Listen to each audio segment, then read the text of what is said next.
and then you're going to be like, ha ha ha. Oh no. Yeah, but it's the pretty thing to talk beforehand. It's like it's the weird part, and you're like, oh, hello, welcome to Zarnia for Games and Geekery. I'm here with Mitchell Lüthi. I'm going to do that again just because like that was it was like a joke, like a weird joke thing that I was doing.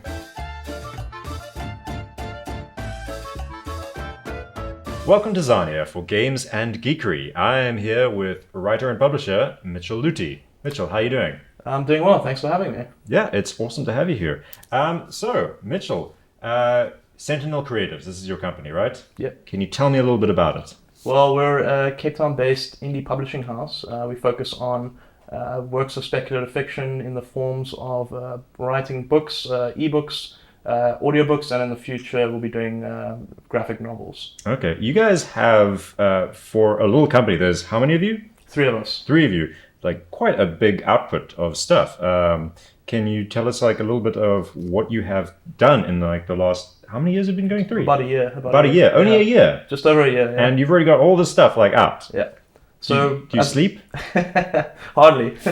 So as a collective, it's myself, a writer and an editor, along with another writer, editor, and voice artist, and then Stephen Spinas. He's our illustrator and artist.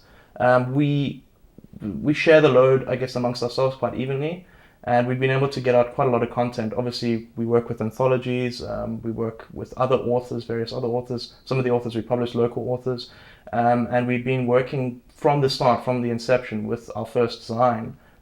We've been working, I think, flat out over the last year and a bit.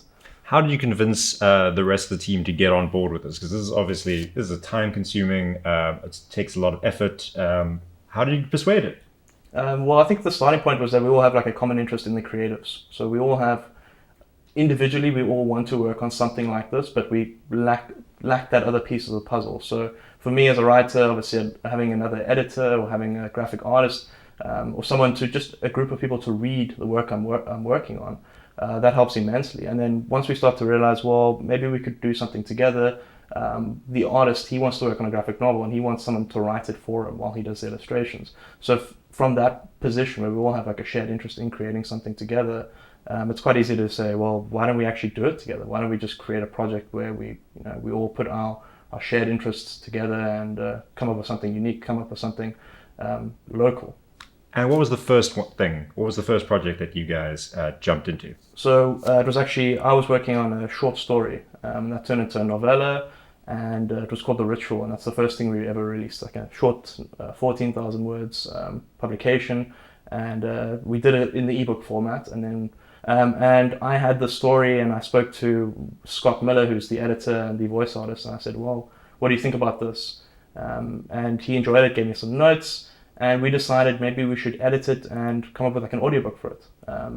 And during that process, obviously we needed a cover, we needed some illustrations, and we approached one of my close friends, Stephen Spinas, who is our current artist and co-owner, co-founder, and he was intrigued by the idea of coming up with something together, because it's not just covers that we work on. Every publication we do has more than just a cover piece of art. There's chapter illustrations, there's maps, it's an intensive creative process. And doing that together as like a starting point obviously triggered a shared interest or shared common goals. And we decided, let's keep doing this and see where it goes. That's awesome. So you've got anthologies, you've got a magazine here, and you've got your novel. What else? You've got someone else's novel here? So our first full-length novel was by a local writer, Fishhook-based man by the name of Justin Fillmore. He wrote a dystopian fiction, sort of Ray Bradbury-styled novel, and it's really good. I really enjoyed reading it. I enjoyed editing it. I enjoyed helping with coming up with concepts for the art and the illustrations, and that was our first full-length that we launched at the FanCon last year. And the other things that we've been working on, obviously the anthologies have been the greatest output that we do, because it is easier to work with a bunch of authors rather than trying to put together a full novel from start to finish. So when we put out a call for submissions, we'll get 100 or so submissions. We can look through them, and it's a bit easier. It's a smoother process working on anthologies than it is just working with a single large full-length novel or novella. And it speaks to your ethos of collaboration. Yeah, absolutely. So from the starting point, especially with the anthologies, it's always been about trying to, so none of the authors, they don't just submit work for free or something. You know, we try to, with what limited amount of funds we have, we try to pay everyone according to the, you know, the value of their work or the amount of labor they put into it. And we want that to always be the goal. We always want the authors to be paid. We always want the artists to be paid. We always want, you know, people to benefit from contributing. And Anthologies is the easiest way to do that. It's the, you know, easiest way to collaborate with other people. And where can people actually grab a physical copy of these books? So at the moment, all of our products, aside from the Zine, are available online. So you'll be able to find it like Take-A-Lot and Amazon, and the audiobooks are on Audible, iTunes, that sort of thing. Then locally, we've got the second volume of The Right Like Hell. So this one only came out recently during lockdown. We haven't really been getting it out there, but this one you can get from the Book Lounge, the second edition or second volume. That's actually where I got that one. Yeah, and the same with the Jethro Parables. It's available at the Book Lounge. Tell me about this magazine. So that was the first time we worked with Right Like Hell. Right Like Hell from the beginning, the inspiration behind it was to get Scott Miller, who is our editor and voice artist, to finish one of his stories. So we wanted him to finish one of his stories. You gave him a deadline. We gave him a deadline. We said we need to come up with something. We need to come up with, he wanted to do an anthology, and we thought that might be a bit too much work.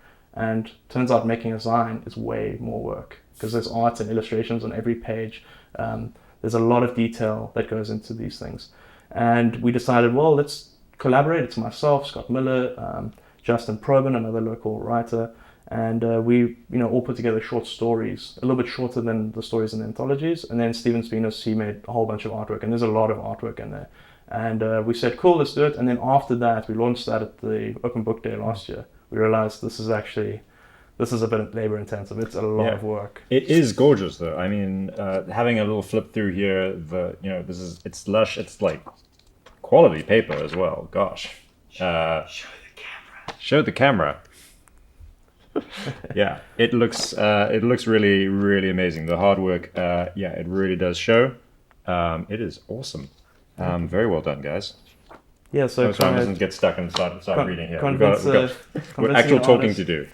Convincing an artist like that we need to do that every time we do something, because obviously Stephen had to do a fair portion of the work for his line, perhaps more than is necessary when we're talking about fiction in terms of like short stories and stuff like that. So we decided let's make the transition to anthologies, and that's when we did volume 2, the sci-fi and fantasy volume, and that less labor intensive in terms of artwork, but obviously more labor intensive in terms of editing and speaking back and forth with authors all the time, because you got to edit and you got to say, well, do you accept these sort of conditions, or do you want to change this or this? And it's very labor intensive for all of these projects. So with all these asking for submissions, getting books in and short stories, have you gotten a deeper sense of what the scene is for writers in locally and also just kind of in the indie press?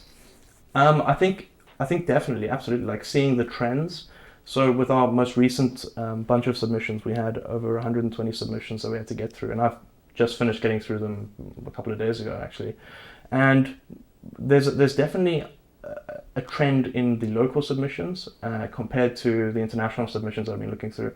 And some of those trends are that the local submissions obviously try to stick with local themes. They try to incorporate some local aspects to the stories. So if we say, well, this is a Lovecraft anthology, local authors do try to put something of South African history or culture or identity into the stories, where the foreign authors that I've noticed, and I don't know any of them personally, but most of their stories seem a little bit more generic in the sense that there's no specificity in them. I can't pick up on this guy's culture in his writing. I can't pick up, if someone submits from the United States, it just seems like it's a Lovecraft inspired story, but I don't pick up on where he's from. There's no like Boston element in the writing. And that's perhaps maybe because these guys have been writing for far longer compared to a lot of the local authors who I think haven't quite been offered the opportunity to submit in many places, or some of these stories for them are the debuts. But in those initial, maybe it's naive of me to say, but I think that you see a bit more of their character in the writing, very much in the early drafts of a story, than you do with some of the overseas authors. Almost as though the overseas authors that are submitting, a lot of them sound like they're writing to market specifications, And I think that there can be that pressure to lose what makes you distinctive in order to write for an idea of what some people think the market wants rather than finding your own voice. Is that? Yeah, I think that's an accurate reflection. I really do. I think it's indie authors overseas, and this is indicative of the market itself. People write stories to write stories, especially when you're trying to make money off of these things. You're writing as many stories as you can. Some guys are writing 5,000 words a day, some are writing 1,000 words a day, but there's a goal. And a lot of those guys are writing, they found the genre that they enjoy, or they find the genre that works for them, and then they just kind of follow the same routine and write that story, you know, in different genres or in that style or whatever. And then the local author's like, well, I'm going to write something that reflects my ideas and my personality and my identity, and, you know, submit it, and maybe it will be accepted, maybe it won't. But it feels like there's less of that artificial market-driven sensibility in their writing style. And that's an interesting point. It's pretty unusual for a person to be on both sides of the publisher-writer coin, debate, team, however they, divide. Do you think has this project of now being a publisher given you more insight for you as a writer? Absolutely yes, categorically yes. Just seeing the amount, reading through submissions in itself. For me, as a writer, if I submit something, I want the publishing house to read it, the full thing. I don't want them to read through the first page or two. But being a publisher, if I don't pick up on what I like in the first 2 pages, there's a strong chance that I'm not going to find something later on. And it's not about the story itself. Sometimes it's just about the writing style. Some people write with a dry style that I personally don't enjoy. But being a writer, I feel an obligation to read through the full story, at least get past the halfway mark. That's just one sort of side of it, or portion of it. The complexities that go into publishing, the ability, the finances required for these sort of operations. I think there's one thing I have a problem with the publishing houses is how the percentage or the proportion of royalties that go to the writer himself. So it'll be 15%. I think that's the industry standard. I understand why it is like that, because a lot of the money goes into advertising, but that's still not enough. I don't think that someone's labor, which is literally the purpose or the thing that is sold, can be valued at that, at such a low point when that is the reason that the publishing houses exist. So, there are things that the publishing houses do at a big, scale, on a larger scale, I do find questionable and problematic. And I think I see that more clearly because I'm a writer and, an indie publisher. Understood. Yeah. Cool. So tell me, you as a writer, what have you put out there? You've got something for us to show us? So what I've been doing and what started this whole, essentially this whole publishing house is Plagueborn, which is my own collection of short stories or novellas. It's 3 novellas. It's medieval fantasy, sort of historical fantasy in the vein of, I'd say, Joe Abercrombie. It certainly draws from him as an influence. And The Ritual, which is the first thing that I mentioned earlier, the first story that I wrote, with the purpose or the intent of publishing, is in there. And yeah, that's what really started it all. It's got dark, gritty themes. This isn't the sort of fantasy that I enjoy, and what Scott and Stephen enjoy isn't really the high fantasy of old, the Tolkien sort of style fantasy where there's good versus evil, clear, cut binaries. We like grey, realistic characters, if that's ever a term you can use for fantasy. And there's a lot of politics and sort of intrigue that goes into the stories. And I'm rewriting them as at the moment, because I want to turn them into a full length, each of them into a full length rather than just being novellas. Mitchell, where do people find you? So we're on sentinelcreatives.net. We have a Twitter account. We're quite active on Facebook. For inquiries, people can email us. It's just a Gmail account, so sentinelcreatives@gmail.com. And we're open to full-length submissions. We put out calls for submissions for short stories for our anthologies, which happen every 3 or 4 months. So people can, if they check us out on Facebook, you can normally catch us when we have the next open submissions. All right, and you have a Kickstarter? Well, okay. You have to ask me that again. All right, you have a Kickstarter going. We're preparing for a Kickstarter. So what we're doing at the moment is, with our latest... Shake it off. I'm sorry, Shake it guys. off. I'm sorry. Okay, do it one more time. I won't mess it up. It's okay. You can mess it up. It's fine. Yeah. So you have a Kickstarter? So we're in the final stages of a preparation for a Kickstarter, which we hope to have probably from December or January. It will be a 30-day thing. And this is to do with the latest call for submissions, which is a Lovecraft in the Time of Madness. It's an anthology. We've had over 120 submissions. We're planning on doing something a little bit different. We want to have the full audio. We're going to have an audiobook with it. We're going to have art. We're going to have illustrations, posters. We want to have a cinematic experience. So we're going to have music for every short story that's involved in the anthology. So it's going to be dark, gritty, sometimes a bit of techno. Who knows? It's going to be all-encompassing. That's what we want to do. So we want to have a real Lovecraftian experience in a modern way. We want to incorporate a lot of modern elements into it. And yeah, we're planning on doing it around the end of the year, so people will be able to catch that on our Facebook and Twitter, etc. Great. I will keep my eye open for it and look forward to it. Great. Sure. Thank you. Welcome to Zarnia, Games and Geekery. We have been chatting with Mitchell Lüthi, and now it is time to go. Bye.